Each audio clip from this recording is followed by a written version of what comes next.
tonight's read was specially requested by Wolf from Wolf Entertainment for his brother Kat as a birthday present.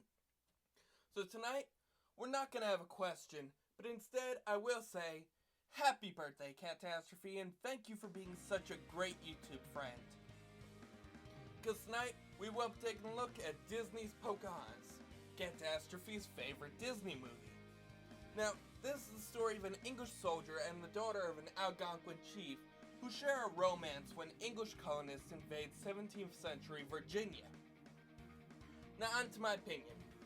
Pocahontas was Disney's 33rd film, and it was the 6th movie created during the Disney Renaissance, and it came right after my favorite animal Disney movie next to Zootopia, The Lion King. Now, Pocahontas was the first Disney movie to feature a princess of color, and the first Disney movie to have a person of color as the main character. The movie also holds the record for highest grossing opening weekend on fewer than 50 screens, which was previously held by The Lion King, and it also beat out Batman Forever in its first week. Now, when this movie was released, it went through a lot of criticism for being very inaccurate to the original Pocahontas, and many claimed it to be just another generic Disney film. Now, is this movie really that bad, or is it another one of Disney's greatest films?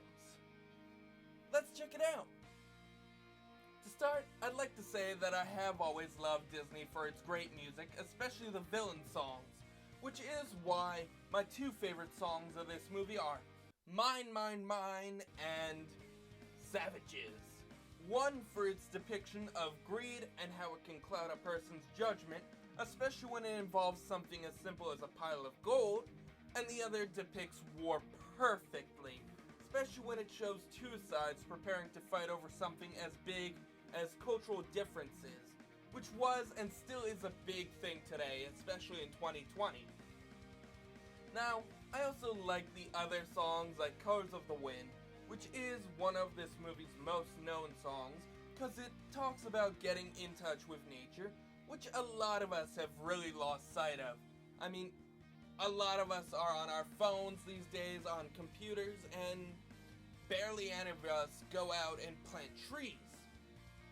And I think we should start doing more of that, and I'm speaking from experience because, look at me, I'm a YouTuber, I'm barely doing anything, I'm mostly in my house during this quarantine, so, yeah, let's get out there and help Earthchan. So, yeah, there were two other songs that I didn't mention, but really, what I'm trying to imply is that this movie has just as many likable songs as many of Disney's other movies, and these songs have just as much meaning today. Now onto my characters and art style. Now, no offense to Disney, but a lot of the characters seem very generic to your typical Disney movie. Like the father that doesn't listen to his child until the last minute, or the best friend that worries too much and ends up getting her friend in trouble, or causing a much bigger problem. As it's known also, Pocahontas' name actually means ill-behaved one or foolish one, which in a way is depicted in this movie when we watch as Pocahontas goes off on her own to meet John Smith many times. And this is even shown during her song Riverbend, when she tries to decide if she must follow her people's wishes or her own heart. But there is still the problem of her being way too old, especially when the original Pocahontas was only about 10 or 11 when she met John Smith. But since this is a Disney movie, I am willing to let it go. Next is the great John Smith, who looks a lot more modern in this movie than when you see him in the many paintings in real life.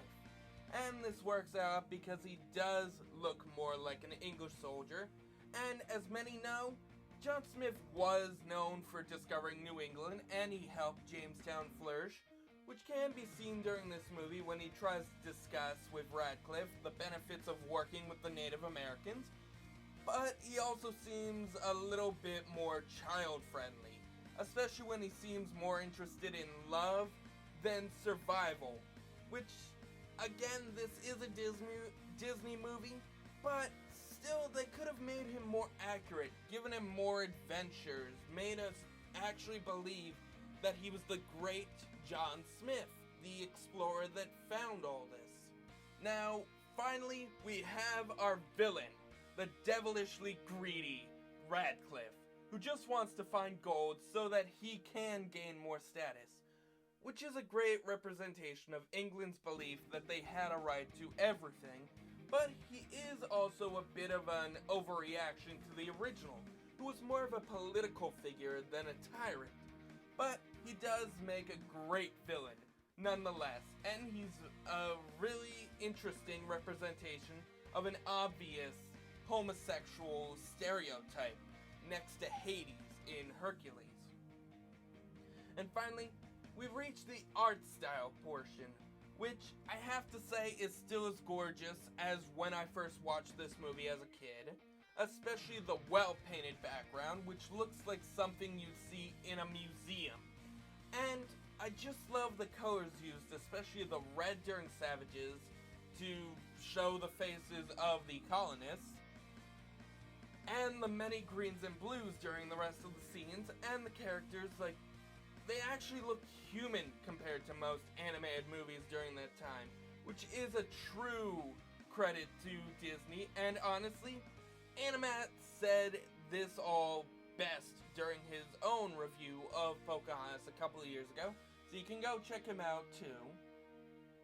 Now, the story is just like any romance story that revolves around two separate people being in two different civilizations, but this time, it's set in the 17th century, and it is loosely based on the tales of John Smith and Pocahontas.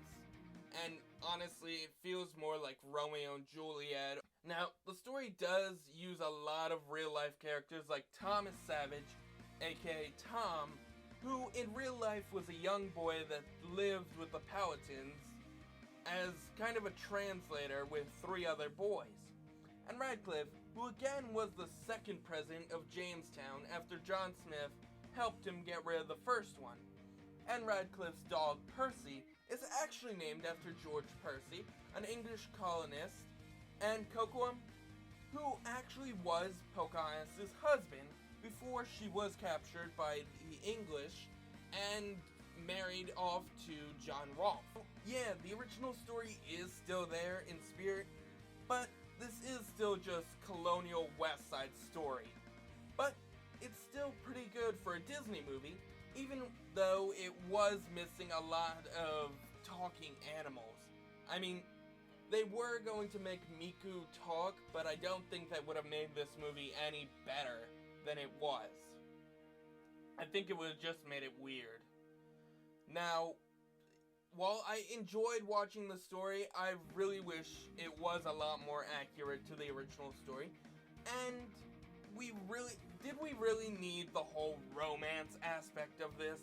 I mean, I'm not saying it was bad, but it took away from a lot of the character development and the unease between the Native Americans and colonists. I mean, I don't expect this to be like the old Davy Crockett or Tom Sawyer movies that Disney used to make, but you could have at least given us more than just one battle between the Native Americans, and you also could have made, I don't know, more of a fighting chance for John Smith when the Indians captured him.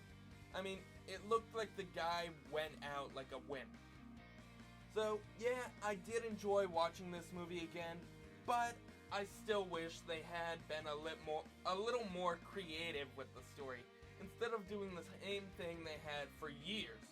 Which is why I'm giving this movie a 6.5 out of 10, for the amazing art style, the good characters, and the wonderful music, but also because of how inaccurate it was, and how it was way too much like Romeo and Juliet or West Side Story. I mean, yeah, copying something is flattery, but really, you've done it so many times, Disney.